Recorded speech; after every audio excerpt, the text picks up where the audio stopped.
Well, good morning, everybody. Thanks for getting up and coming to listen to me. I haven't spoken in a long time, so bear with me. I hate PowerPoints. I think they're one of the most boring things in the whole world, so I'll probably start my presentation off with a great video that NRCS did for us several years ago to help explain who we are and kind of what we stand for. But how many of you know anything about holistic management? Good. A couple of people. I've been practicing holistic management now for over 38 years. I was one of the very first people who got to meet Alan Savory in a very cold barn in the middle of the winter in Nebraska, and I was a young kid and just fell in love with what he said, and he kind of was the person who got me really interested in range management. I wanted to be a paleontologist, and then I listened to Alan Savory, and I was like, you know, this makes sense, and I love the prairies, and so he kind of got me on my path. My range professors in school did not like it. To this day, a lot of people don't like Alan Savory, but holistic management really resonated with me and our manager at the time, and so we embraced it in the early 80s, and we have not looked back, and it has everything Alan said it would do, it has done for us. That's just a quick little thing how we got into holistic management, but my family has had 777 Ranch since the early 70s, and we ran black baldies until about 1982, when we bought our first bison. We bought 100 head from Custer State Park, and trying to figure out whether we wanted to do bison or cattle, and had a really bad spring blizzard, and all the cattle were calving in the middle of the blizzard, and it was just a nightmare. And as soon as the blizzard was done, all those bison had their calves. So we totally rethought what we were going to do, and so we decided to go 100% into bison, and so we sold all of our cattle. That's when we met Alan Savory, switched to holistic management, and we haven't looked back, and it's been a really fantastic journey for all of us. You know, holistic management is a way of decision making, and give me a few moments here, getting a little ahead of myself, but it's a way of making decisions and a way of planning your grazing to benefit the land. And so we have 22 pastures that we work our animals through. We plan our grazing in the dormant season and in the growing season. Some of our pastures are really big. One of our pastures is 3,000 acres. The smallest one's 40 acres. And so as we plan our grazing, we're planning for plant recovery. And so some of our moves are 1 day, some of them are 3 weeks. We're constantly monitoring our grasslands. And just by doing that, we have increased our diversity. We've increased the litter. We've built topsoil. Some of the springs that were seasonal are now run year-round. So everything holistic management says that it does, it really can make a difference on your land. We don't practice it to the key, but we follow it as best we can, and it has proven to be absolutely wonderful for our grasslands. So to start this, I'd like to show the video because it kind of explains who we are, shows the ranch, and gives you a little bit more explanation. And then once that's done, I'll show you some pictures on my PowerPoint of how we took degraded land and brought it back. We're located in western South Dakota, in between the Badlands and the Black Hills. My family bought the 777 Ranch in the early 70s, and we were a cow-calf, Black Angus, Hereford ranch. In the early 1980s, when we switched to bison, we also got involved with holistic management. It fit our goals and our decision that we wanted to manage the ranch as a whole. It wasn't just about raising bison and being profitable. It was about taking care of the wildlife, the plants, the soil, the people who work here, and the communities that are nearby. To us, everything was important, and holistic management kind of brought it all together, and it gave us a roadmap on how really to best take care of this amazing piece of land that we have. And really, the bison are just part of my team. they do a very good job of helping us restore the land. And over 30 years of practicing holistic management, we've been able to bring back species diversity not only in plant species but also in wildlife. We've brought back a lot of native grasses, and actually in the 30 years we've built topsoil out here. So basically we're trying to mimic what the big bison herds back in the 1800s used to do. They used to come through, they would just graze as they go, and they would not come back until the following year and hit it again. By planning our grazing, we're trying to mimic how the herds used to work through an area. So we plan our grazing, we do a growing season plan and a non-growing season plan, because this environment out here is very brittle, which means we don't get a lot of rain. On average, maybe 14 inches a year. Sometimes we have 7-year droughts, but by planning our grazing and with our way of decision making, we've been able to not have to destock because we're managing our grass. The relationship between grazing and grass, I mean, you graze grass for a reason because it's designed to be grazed. And if you don't graze it, it's gonna oxidize in the air and it's gonna die.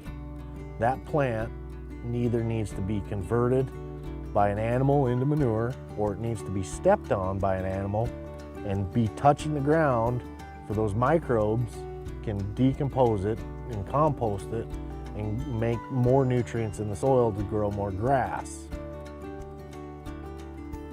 Concentrating our animals allows us to build litter, and litter eventually builds soil. So you have hoof action, you have dung and urine, and all that stuff is getting back into the soil. We have great infiltration. So all that water that does hit is not compacting soil because we have a layer of litter on top. And that litter eventually becomes topsoil, and that just helps get all the nutrients down into the soil. And the carbon, we're sequestering carbon because we have more plants out here. So we have bigger leaves, more leaves, and a diversity of different leaf types. Our original plan had 21 pastures, and then we've been cutting up into paddocks. So we've taken like a 3,000 acre pasture and cut it up into 250 to 300 acre paddocks. So we're stocking it at 10 animals an acre while they're there, and shortening up our grazing period and increasing our rest.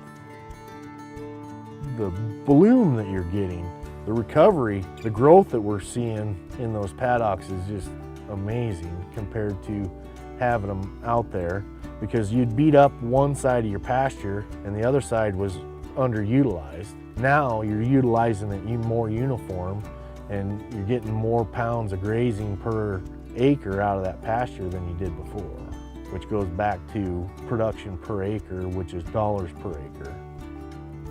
I think the awareness now for grasslands, any type of land, there's an awareness now, and people are realizing the importance of it. And it's nice that awareness is happening, and now people are taking care of it and trying to make a difference and to regenerate grasslands, because it hasn't been taken care of. It's been abused, and now people realize that, all that abuse is taking its toll, and now we got to take care of it, and we got to nurture it and bring it back. The domino effect right now for taking care of land it's encouraging, and I think there's hope for the future.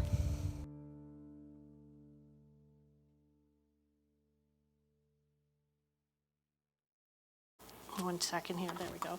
And yeah, by planning your grazing, we did bring back all this diversity and have actually regenerated our grassland. So I'm going to show you a few pictures here. So I have 5 transects that I do to monitor how we're doing. Our biggest thing was to decrease distance between plants. That way we're increasing our quality and quality of grassland. So this is what my data sheet looks like. I don't know if everybody's familiar. It's very similar to a lot of other monitoring data sheets where you're looking for bare soil. What's the species type? Is it warm season, cool season? Is it a wet environment? Is it a young plant? And this way we can see how the health of our pastures are doing.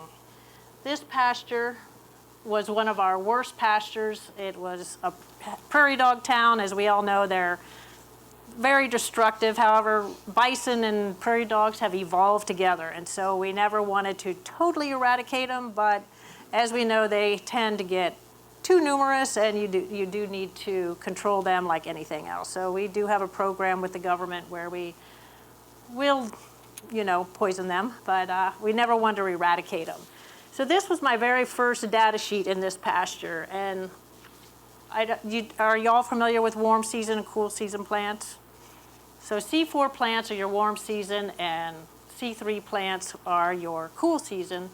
And back then, we wanted to increase our cool seasons because we had so many of the warm season plants, which are like your buffalo grass and blue grama, which are your sod forming. Back in the 60s, this pasture was chiseled to bring that back. And so now we were trying to break that up a little bit using the bison to help increase that diversity. We had 60% bare ground, which was horrible. We didn't have any litter. It was overgrazed by prairie dogs, and of course the bison love to hang out in prairie dog towns as well. And our average spacing between plants was just under an inch. So it was pretty bad in our opinion. This is what it looked like. You can see it's not the best picture because it wasn't digital back then, but you can see there's actually a lot of weeds in there. You can see some of the snow on the mountain back here. There are just, more of species you didn't want. They weren't good forage species. So the next picture I took was in 1999. You can see we're getting a little bit increase in our cool seasons. Our litter cover is coming up. Our bare ground is getting smaller. Only 21% were overgrazed. So, and now we're down to we went from 0.88 inches down to, 0.3 inches. And then in 1999, you can see the different colors here. You can see that the plants are changing. However, and this was a post we had in there just to show, but at least we were starting to get some forbs growing up in there. Then in 2009, now we got really a big change. We can see we're almost half and half with our warm season plants and our cool season. Our bare ground's decreasing. We got litter cover. No overgrazed plants, which was a first, which was super cool. And we're even down further to 0.2 inches between plants. And now you see it's filling in, and you've got higher grass. The grass is growing higher. Our bare ground is filling in, and pretty amazing. And then 2010, it was awesome. Granted, it was a wet year, but now this is the same direction and everything. And now you can see the western wheats coming in, and it's just truly amazing. Our C3s did go down, but I think that had to do with the amount of rain we were getting and temperatures at that time. But now we have 98% litter, so we have litter all over the ground, and we still decreased a little bit in our average distance between plants. So now it's kind of holding at that 0.2, but we are definitely getting diversity. Now we got sweet clover and green needlegrass, and there's all kinds of wonderful species coming in.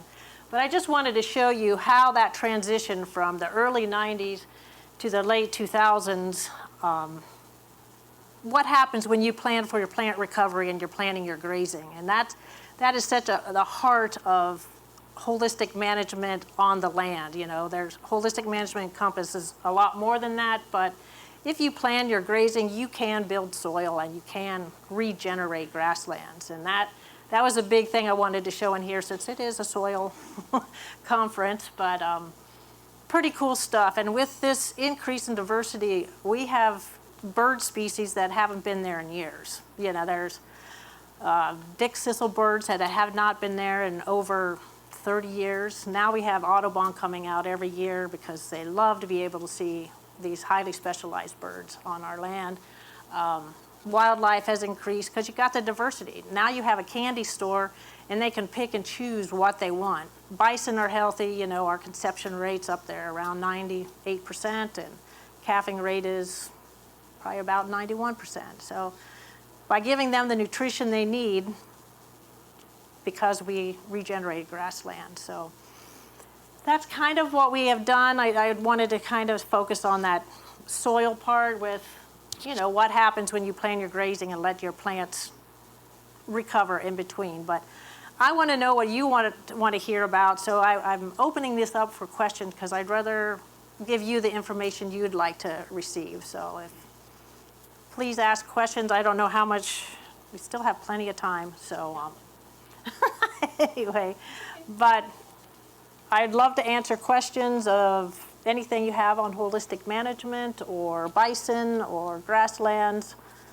I'm currently doing work down in Patagonia, Chile as well, regenerating grasslands down there with cattle and sheep, and it works. You know, I've been working down there for 10 years and doing exactly the same thing I do with bison, but with the sheep and cattle. And my neighbors call me the crazy gringa, but I have grass and they don't, and I have plenty of forage during the winter months and through droughts, and my animals are fat and happy. So, yes, sir.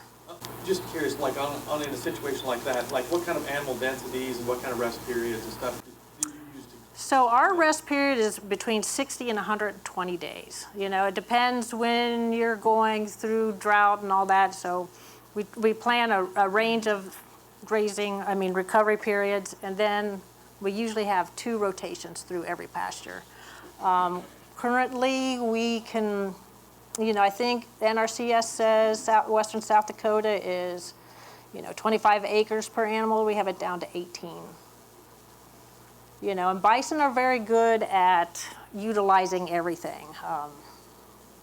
Their poop is not as wet as cattle. They kind of squeeze everything out of it. They're very efficient. Nothing against cattle. I love cattle. Like I said, I work with them down in South America, but they're pretty good at utilizing everything. Have you seen any change in the rainfall near your ranch? No. The reason I ask is down in northern Mexico, there's a huge ranch down there. Right. That they've been doing. They have actually measured an increase in rainfall. Right, and I've read that study too, where, you know, by increasing your grasslands down there and getting that diversity, you can actually change weather patterns. You know, we're kind of in that weird place coming out of the Black Hills into the prairies, and we have a really big lake out there, and I think that kind of diverts weather. But you know, but when we do get rain, our runoff is minimal. We have such amazing infiltration, and that just goes to building that litter and making soil and having that animal impact on there. A lot of people say bison are less likely to overgraze than cattle. I was just wondering, like your larger paddocks, do you have to herd them within like the 3,000 acres paddock to get it even?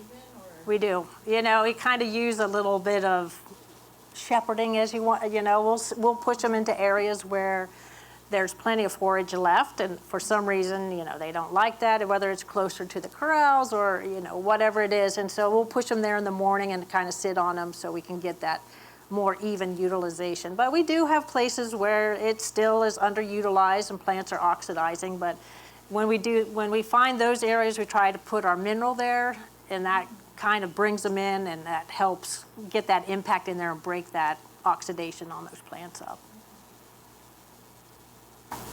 I'm Mimi's neighbor to the north, all along your basic northern fence Right. is our place, but we noticed it this year too. We had more rain and snow than probably, you know, it was Western South Dakota. We had a fantastic year, phenomenal year. We did. But our dams and dugouts didn't fill up like they there was no runoff. I mean, it went down to that, and we had the best grass we've ever probably Yeah. had.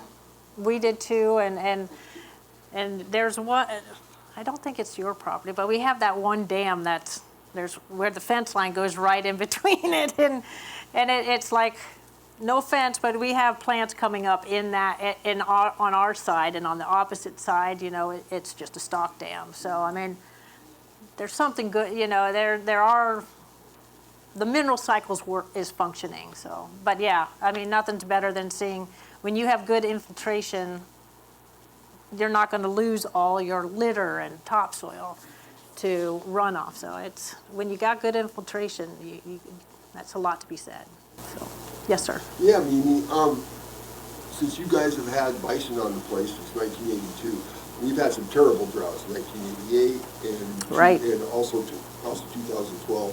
Have you ever had to move bison off the ranch? Never. To keep the stocking, so you could keep the same number of bison on the place? We and have. go through that 88 drought and not have to move? And I shouldn't say we never have. We have destocked sometimes because we were trying to find that sweeter spot. And when we had that drought just a few years ago, we sold a few more animals off, and we were also changing how we were doing things by running a few more yearlings and 2-year-olds. And by doing that, we found the running 1,800 head, that's including everything, we can run through a drought without having to destock. But by planning planning your grazing is key, and it takes work, and you're constantly changing it, and you're constantly monitoring your pastures. But if you put drought reserve, which I know we all know about drought reserves, but that goes into that plan as well. And we've survived all these droughts without destocking or even having to feed animals, because we had the forage left to be able to take care of them. Mimi, could you talk a bit about your transition from cattle to bison and infrastructure? Maybe you touched on grazing distribution a bit, but kind of talk a little bit about that. Infrastructure. Yeah, four-strand barbed wire doesn't hold bison in, but nothing can hold a bison in. If a bison wants to go somewhere, they are going to go, whether it's up, over, underneath, through. Bison will go where a bison wants to go. So we switched all those 4 strands to 6-strand barbed wire. Some of the higher pressure fences that we have now will use a high tensile woven wire, which has been a life-saving in some of our, especially when we bring them in once a year to, preg check them, because they know what's coming, and they knew that they could get through those barbed wire fence. But the high tensile has really worked for it. Woven wire has really worked for us. But 6-strand barbed wire, it's expensive to put it in, but it has, they know their routine, and very rarely do we ever have animals get out on neighbors. We have bulls. Bulls like to roam, and so they do get out. But We haven't had a problem. And most of the time, if it's a problem, it's our cows going on the ground. we do get a lot of cattle passing through, but corrals are corrals for bison, they definitely have to be big and beefy, and your buck and chutes and everything have to be pretty hardcore. They can still, we break down every roundup, and we're all constantly welding and improving for the safety of both animals and people. But our corrals now, one person can bring up all the animals for our roundup in a safe manner for both the animals and people.